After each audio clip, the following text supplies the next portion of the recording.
দর্শক, আজকে Malaysia calling বিষয়ে কোনো তথ্য নয়, আজকে বাংলাদেশ নিয়ে কিছু কথা বলবো।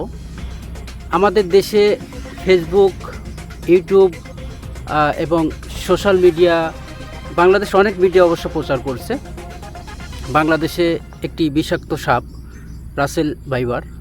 তো এই সাপ নিয়ে আজকের ভিডিও। আমার সঙ্গে আছেন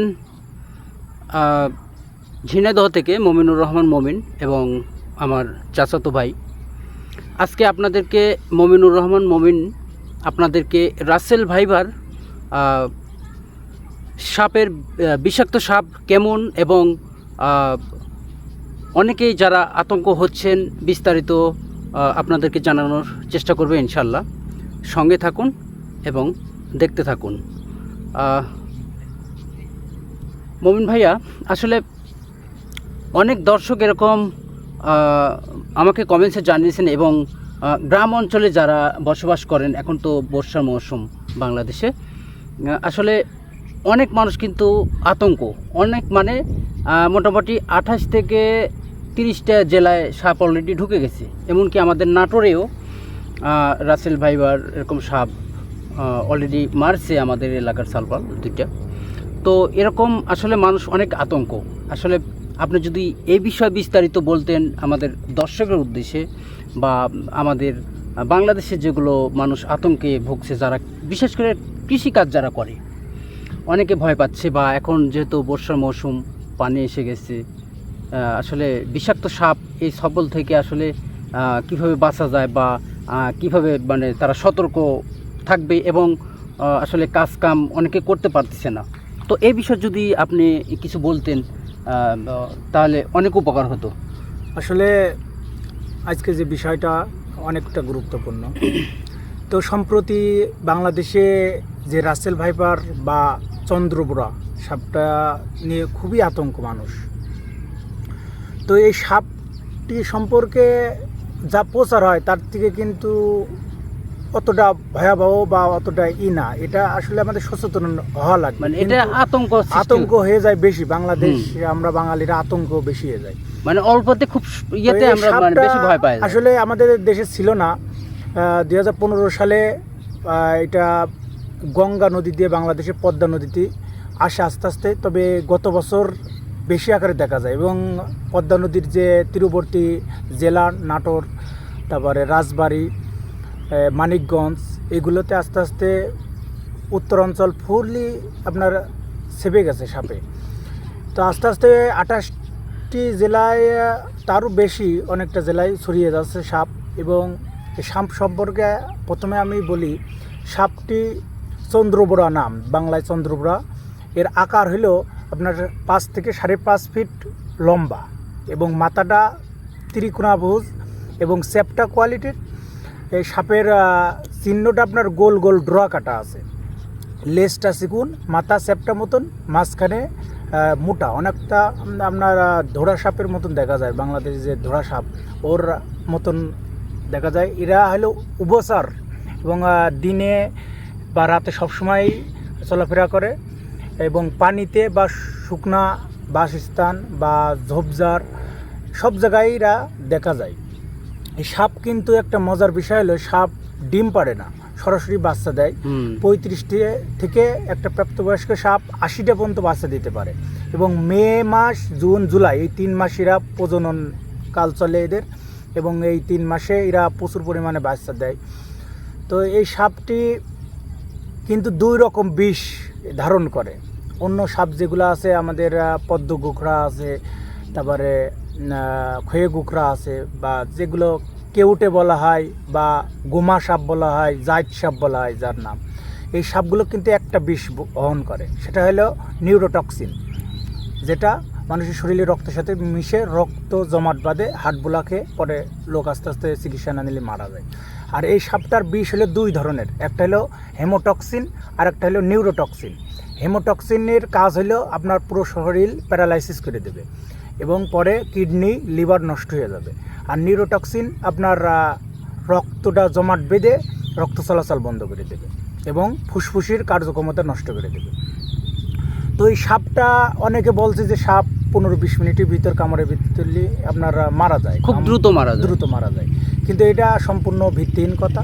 সাপ কামড়ানোর পর আমাদের গ্রাম অঞ্চলে যে কুসংস্কারটি আছে যে উজার কাছে যাওয়া, উজার কাছে কখনোই কেউ যাবেন না। উজাটা সম্পূর্ণ ভিত্তিহীন। কারণ কি, প্রতিটা বিষধর সাপ কিন্তু ড্রাই বাইট করে। ড্রাই বাইটটা কি, যে কামড় দেয় কিন্তু বিষটা নিগ্রত হয় না, মানে এমনি সবলটা দেয়, যে কামড়টা দেয় এমনি 70% ক্ষেত্রে দেয় কিন্তু। সুতরাং সেগুলো রুগী উজার কাছে গেলে কিন্তু ভালো হয়ে যায়। বা যেগুলো নির্বিষ সাপ কিন্তু বাংলাদেশে বেশি, এগুলো কামড়ালে উজার কাছে গেলে কিন্তু আপনি এমনি 2-3 ঘন্টার পর আস্তে আস্তেই ভালো হয়ে যাবেন। কিন্তু বিষধর সাপে কামড়ালে সর্বোচ্চ 100 মিনিট টাইম থাকে বিষধর সাপ। এরপরেতে আপনার লক্ষণ দেখা যায়, যেমন মাথা ঘোরা, বমি বমি ভাব বা চোখ মুখ অন্ধকার দেখা, এগুলো হয়। সুতরাং সাপে কাটার 1 ঘন্টার ভিতর আপনার প্রস্তুতি নিতে হবে জেলা সদর হাসপাতাল অথবা আপনার মেডিকেল কলেজ হাসপাতাল। উপজেলায় কিন্তু সাপের অ্যান্টিভেনম নেই। খুব এক কথা খুব দ্রুত চিকিৎসা নিতে হবে 1 ঘন্টার ভিতর সদর হাসপাতাল। এবং এই সাপ যখন কামড়াবে আপনার চন্দ্রবোড়া বা রাসেল ভাইপার, এটা যেখানে কামড়াবে সেখানে মোটা কাপড় দিয়ে বাঁধবেন, কিন্তু বাঁধটা বেশি শক্ত হবে না, মানে হালকা করে বাঁধা লাগবে যাতে রক্ত চলাচল করে। প্লাস হাত পা বেশি নাড়ানো যাবে না, হাতে বা পায়ে কামড়ালে নাড়ানো যাবে না। এবং কোনোরকম উজার কাছে দেরি না করে দ্রুত, যদি মেডিকেল কলেজ হাসপাতাল থাকে তাহলে মেডিকেল কলেজ হাসপাতালে যাওয়াটাই নিরাপদ, কারণ ওখানে আইসিইউ থাকে। আর না হলে সদর হাসপাতালে যাবেন, যে এনে ইমার্জেন্সি ডাক্তার দেখালে ওরা রক্ত পরীক্ষা করে আপনার অ্যান্টিভেনম দেবে। কিন্তু উজার কাছে গেলে আপনি যদি সময় নষ্ট করেন তাহলে কিন্তু একটা বিপজ্জনক ঘটনা ঘটে যেতে পারে। এবার এই সাপ সম্পর্কে আমরা কম বেশি জানলাম। তো সাপ আমাদের যে বসত বাড়ি আশপাশে কিন্তু চলে আসে। এই সাপ আটকানোর কি পদ্ধতি আমি কিছু বলবো, যেগুলো বললে সাপ কম আসবে, আপনার বাড়ি বা আশপাশে কম আসবে। সেগুলোর জন্য কিছু সচেতন হতে হবে। নাম্বার 1, যে বাড়ির আশপাশে কোনো বন জঙ্গল এগুলো রাখা যাবে না।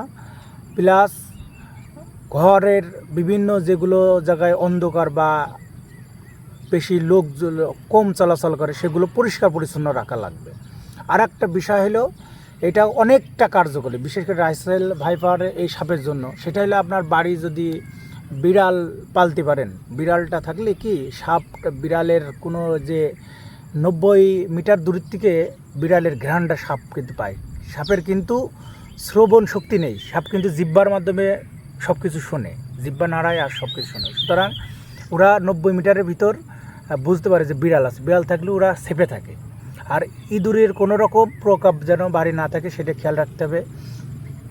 কিন্তু বিড়ালটা আপনি পারলে যদি পালেন তাহলে সাপ অনেকটাই নিরাপদ থাকবে। সুতরাং আর যারা কৃষক, আমাদের কৃষি জমিতে যারা কাজকর্ম করে, তাদের বলবো অবশ্যই গামবুট পরে কৃষি জমি ধানে স্প্রে করা বা সার দেওয়া গামবুট পরবেন। এবং জিন্সের যে প্যান্ট, মোটা কাপড়ের প্যান্টটা পরে যাবেন। এবং আগের দিন জমিতে আপনি আলির আশপাশে যে জমি চারি আশপাশে ব্লিচিং পাউডার পাওয়া যায়, পাউডারটা চারিদিকে ছড়িয়ে দিলে ওই ঘ্রাণটা সাপে দূরে থাকে ওই ব্লিচিং পাউডার থেকে। সুতরাং এগুলো প্রস্তুতি নেবেন। আর সাপের অনেকে কি করে, সাপ কাটলে অটোমেটিক ভয় পেয়ে যায়। সাপ কাটলে কখনোই ভয় পাওয়া যাবে না। এক কথা ভয়তে কাজটা হলো সাপের যে জায়গা কাটবে সে জায়গা দেখে সেখানে আপনার তার উপরে 1 হাত বা 1 ফিট উপরে একটা কাপড় বা উন্না বা গামছা দিয়ে বাঁধবেন হালকা করে, যাতে রক্ত চলাচল করে, কিন্তু বেশি টাইট বাঁধতে যাবে, তাহলে সেখানে রক্ত জমান পেরে পচন শুরু হতে পারে। আর আরেকটা বিষয় হলো, সাপে কাটলে কোনো সময় দুর্বল হওয়া যাবে না, সব সময় মনে সাহস জোগাতে হবে। সাপে কামড়ে যে মারা যাবেন এটা সম্পূর্ণ ভিত্তিহীন। সাপ 70-80% ক্ষেত্রেই বিনা বিষে কামড়ায়। আর বিষ ক্ষেত্রে রেগে গেলে বা প্রচণ্ড ভয় পেলে সাপ তখন কামড়ায়। আর সাপের অযথা বিরক্ত করে কেউ ধরতে যাবেন না, এটা আমার উপদেশ। সুতরাং বাংলাদেশের উপর আল্লাহ তাআলার রহমত নাজিল হোক এবং সবাই সাবধানে থাকবেন। রাত্রে কেউ টর্চ লাইট বাদে বের হবেন না, সবসময় লাইট এর মাধ্যমে দেখে শুনে চলাচল করবেন ইনশাল্লাহ। আর বাচ্চাগুলো আপনাদের বাড়ির যে ছোটো ছোটো বাচ্চা সেগুলো খেয়াল রাখবেন যাতে তারা একা একা কোনো বন জঙ্গল বা নিরিবিলি জায়গায় খেলা করতে যায় হয়তো কামড়াতে পারে, তারা বোঝাতে পারবে না। বড় মানুষের ক্ষেত্রে বোঝাতে পারে কিন্তু ছোটো মানুষ কিন্তু বোঝাতে পারে না, সুতরাং এগুলো খেয়াল রাখবেন। আশা করি যেগুলো কথা বলেছি ইনশাল্লাহ আপনাদের কাজে লাগবে। ওকে প্রিয় দর্শক, আমরা রাসেল ভাইবার সাপ সম্পর্কে কিছু জানলাম। আসলে আমরা জানি, তবে আমরা সবাই সচেতন থাকার চেষ্টা করব ইনশাল্লাহ। প্রিয় দর্শক, আপনারা দেখছেন কামরুল মালয়েশিয়া প্রবাসী ইউটিউব চ্যানেল এবং ফেসবুক পেজ। যারা আমার পেজ থেকে দেখছেন সবাইকে অসংখ্য ধন্যবাদ, এবং যারা আমার চ্যানেল থেকে দেখছেন তাদেরকেও। ওকে প্রিয় দর্শক, আজকের মতো এই পর্যন্তই বিদায় নিচ্ছি। আল্লাহ হাফিজ।